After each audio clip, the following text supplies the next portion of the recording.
Ben Reed, The Hollywood News. My first question is, what initially drew you to the part of Thorin Oakenshield? It was a book that I'd read when I was a kid, and I remember it pretty clearly. It was read to me in school, and I had a primary school teacher who did all the voices and the voice of Gollum.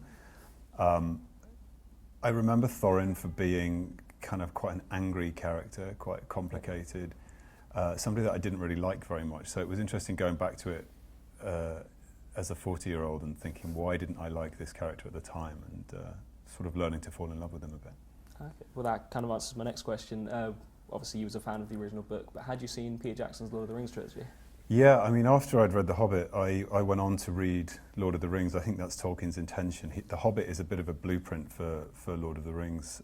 He expanded his ideas quite immensely into those three big books. So I was really excited when Peter Jackson made them into a film trilogy, and I was a huge fan. So yeah, it was very familiar to me. Okay.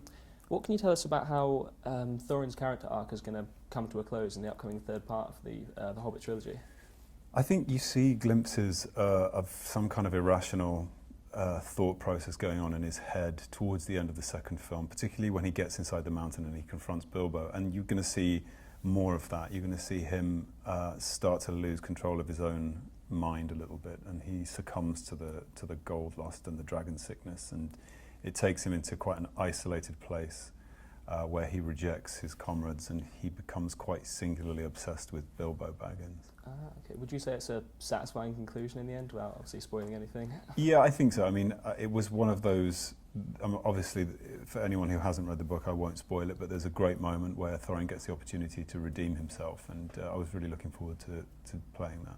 Okay, that's great. Do you think Peter Jackson has kind of justified stretching one book into a whole trilogy of films, in a way? Because I know there was a lot of backlash about it. You know what, I think before going into shooting, I would have probably been quite sceptical about it, but having seen the way that he's worked and the detail that he's looked at Middle-earth in, and the storylines that he's followed and all of the characters and the way that he's expanded not expanded the characters, but just taken time to explore them, it's actually quite difficult to fit it all into 3 films. They've had to cut so much already, and there's plenty of extra material for the DVDs.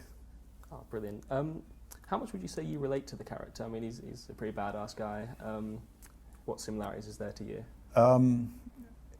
It's tricky. I guess his stubbornness is the one thing that I suppose I relate to, and his willfulness.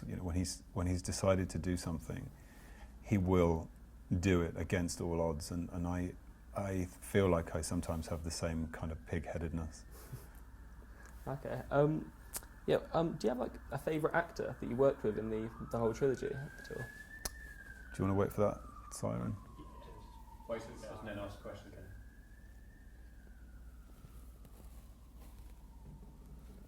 Still listening. Oh, right. Okay. Okay, go. Which one to ask? Okay. Do you have a favourite actor that you worked with throughout the whole trilogy?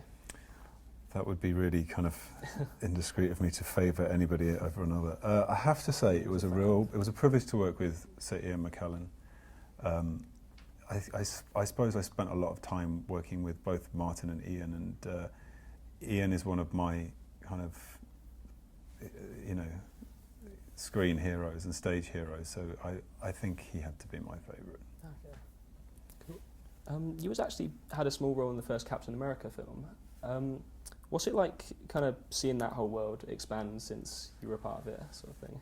I haven't seen them. I don't think I've seen. No, I saw the one I was in. Yeah, I mean, it's a great character. I think what was interesting about the movie we did was seeing how he's a very ordinary guy that just emerges and doesn't really have superpowers. He just has a great, human body and very kind of humane skills. I really like that about the character. Yeah. Also, are there any superhero roles that you'd like to play in future films? I'd like to play something that's invisible. I think that would be pretty cool. I don't know whether there's a superhero that can kind of make himself invisible. That would be pretty cool. The Invisible Man. Could he Well, be a yeah, superhero? Yeah. There was actually rumours you were being considered for the part of Batman at some point in the next film. Is there any truth to that at all? Or? It was a rumour. It was a phone call that kind of came to me and then obviously went away. But it was nice to be in that mix for 48 hours. So is that something you'd have an interest in then, possibly? Yeah, I mean, I think any of those great classic superheroes are fascinating. Yeah, absolutely.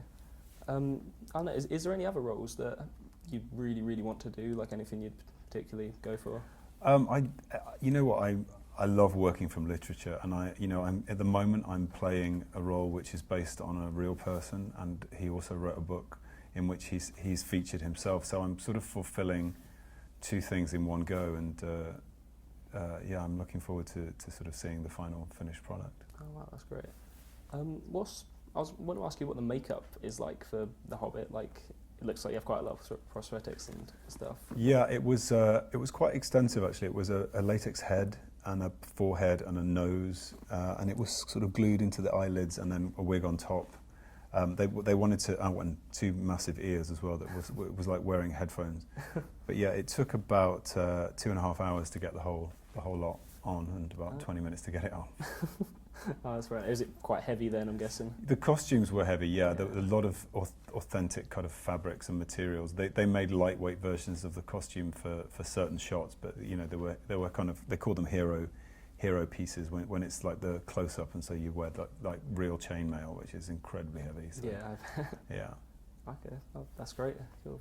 Very nice to meet you. Yeah, been a pleasure. Thank Thanks. you.